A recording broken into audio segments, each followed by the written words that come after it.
There is a pervasive assumption in mathematics that true legitimacy belongs only to the formal proof, a machine-checkable, perfectly sequenced derivation of symbolic logic.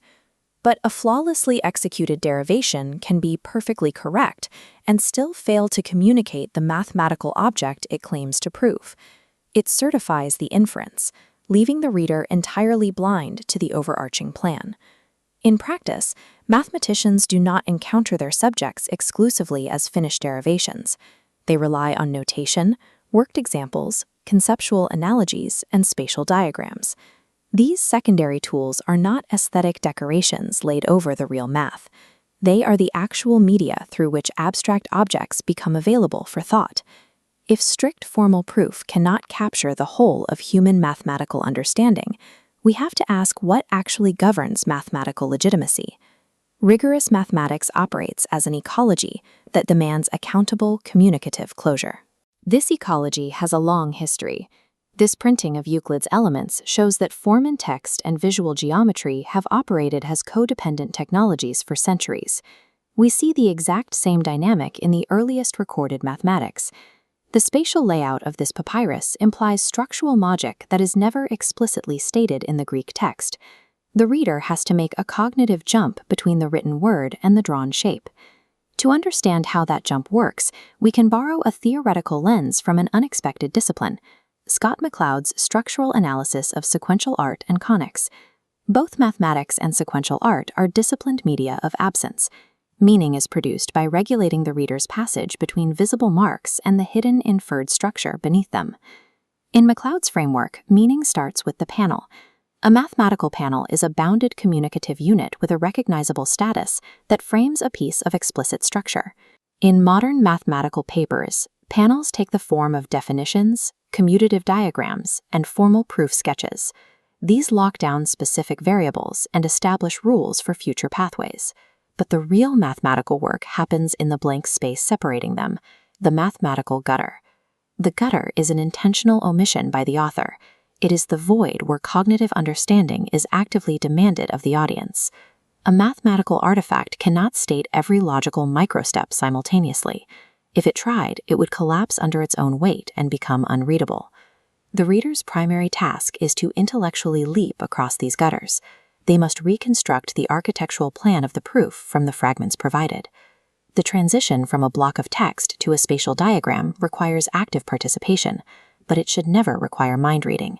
Mathematical writing is the architectural design of these gaps. It is the practice of ensuring the reader can cross the empty space safely. Intentional proof gaps function as a regulated professional norm designed to manage attention. We can categorize acceptable gaps. A routine gutter asks the reader to perform a standard algebraic jump. A productive gutter omits mechanics to highlight the strategic plan. The danger lies in the unaccountable gutter, where hidden expertise acts as a silent gatekeeping device. An unaccountable gutter forces the reader to supply missing mathematical background without sufficient constraints, references, or citations to guide them. A gap is acceptable only relative to its specific audience. Mathematical rigor is defined by whether the demanded cognitive closure is accountable. To manage these cognitive leaps, mathematicians use the mathematical icon. This is a compressive sign that deliberately strips away contingent detail to amplify manipulable structure. A well-designed icon gives the reader a reusable cognitive handle.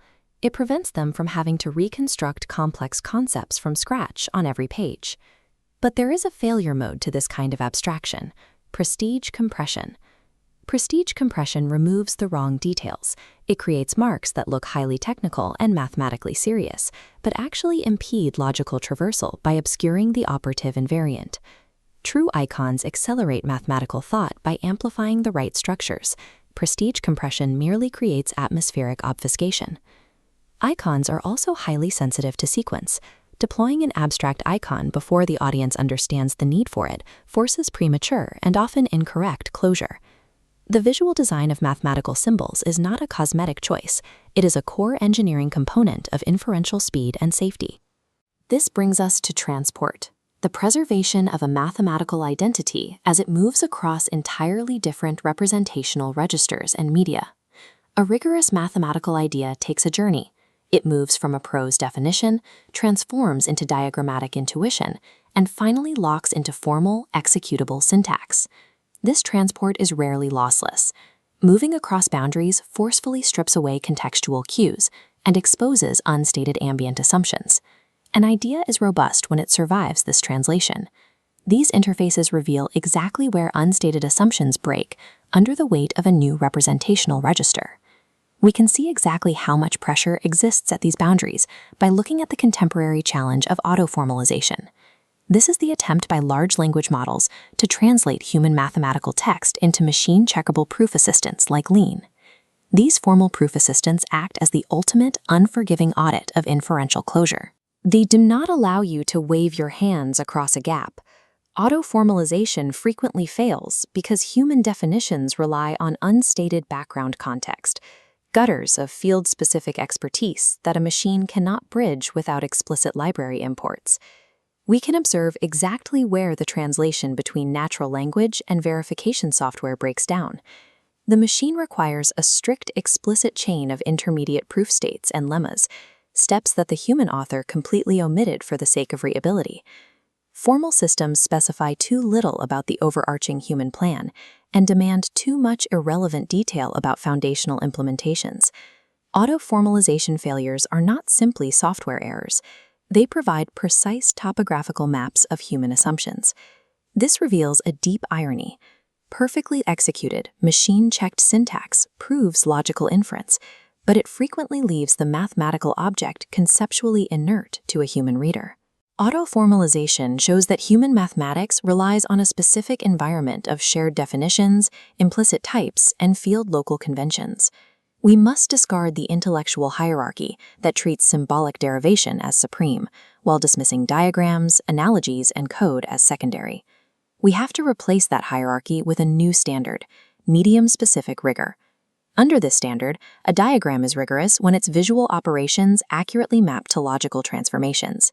A code block is rigorous when its structural invariants are made explicit. Moving forward, we have to evaluate mathematical artifacts by asking different questions. Does it have frame clarity? Is the closure requested of the reader accountable? Does it practice medium honesty? Good mathematics supports the reader's reconstruction of the truth. Excellent mathematics makes that conceptual reconstruction